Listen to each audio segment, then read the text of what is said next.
Esta apresentação incide sobre alguns dos aspectos dos objetos de aprendizagem.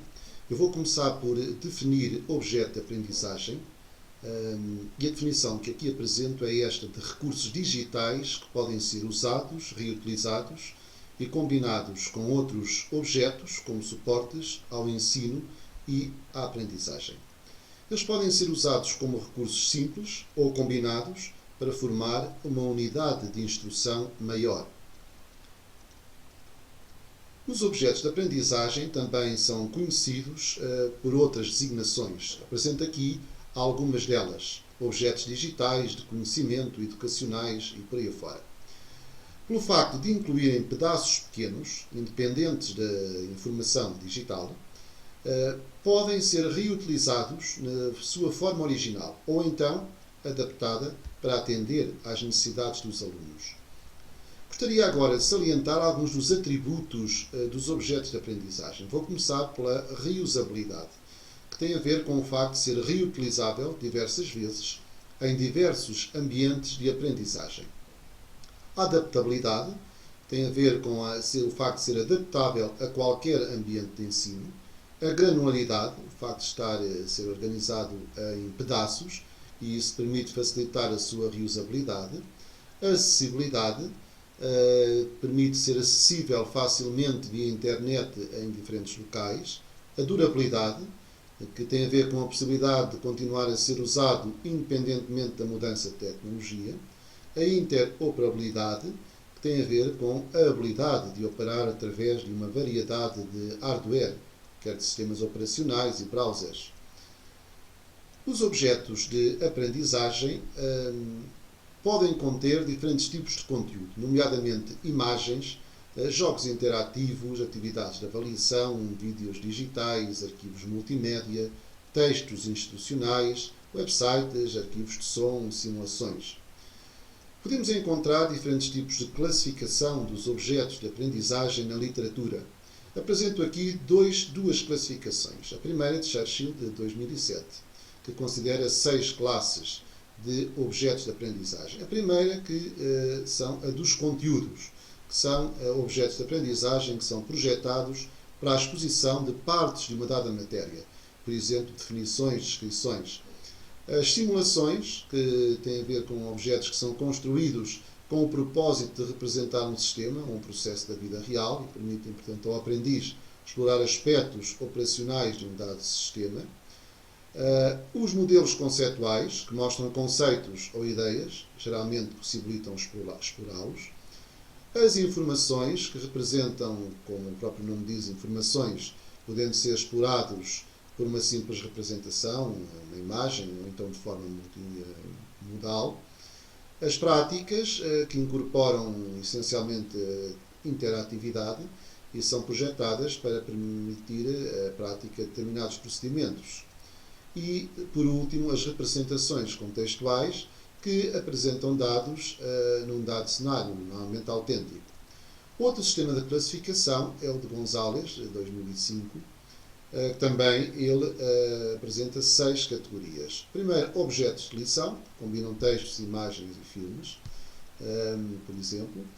Os objetos artigos correspondem a material de estudo, gráficos, tabelas.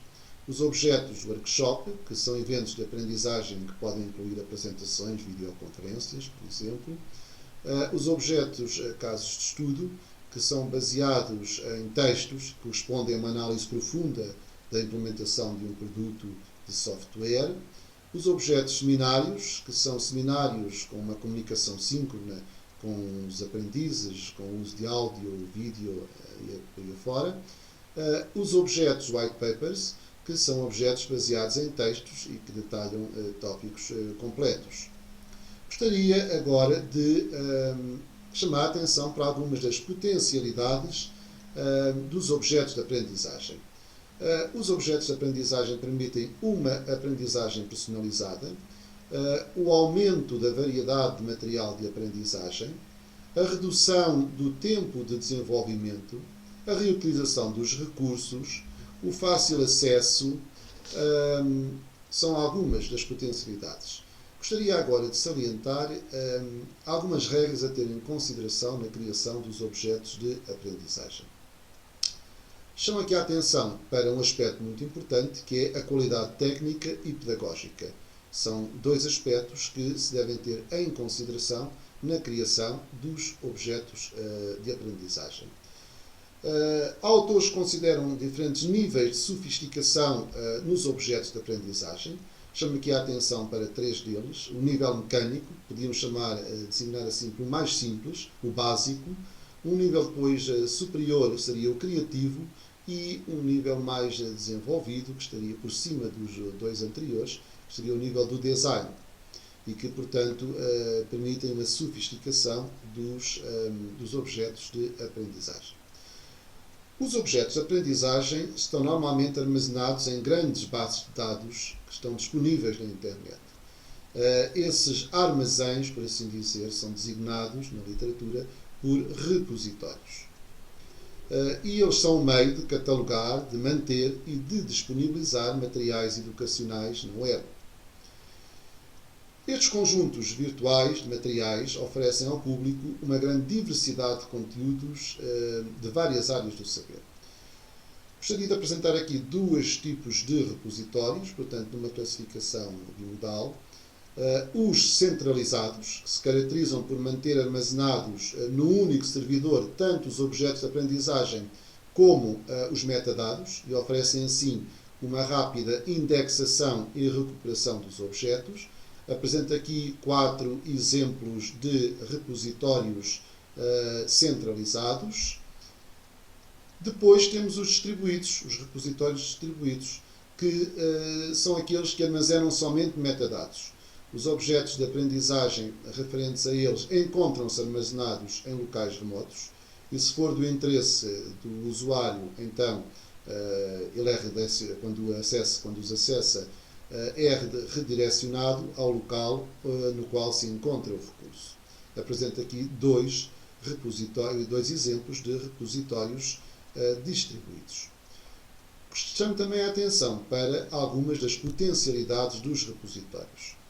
Uma delas, estimular práticas de ensino mais interativas e construtivas, induzir e agilizar a produção e a utilização de ferramentas, de conteúdos, de recursos e de informação em suporte digital e eletrónico, agilizar as abordagens colaborativas no ensino, minimizar a info-exclusão, permitindo, neste caso, o acesso remoto e a baixo custo a conteúdos, a módulos e a cursos, e potenciar a inclusão no ensino e na aprendizagem de cidadãos com necessidades especiais, que é um fator também muito importante. Por último, desenvolver e fortalecer a cultura de aprendizagem ao longo da vida.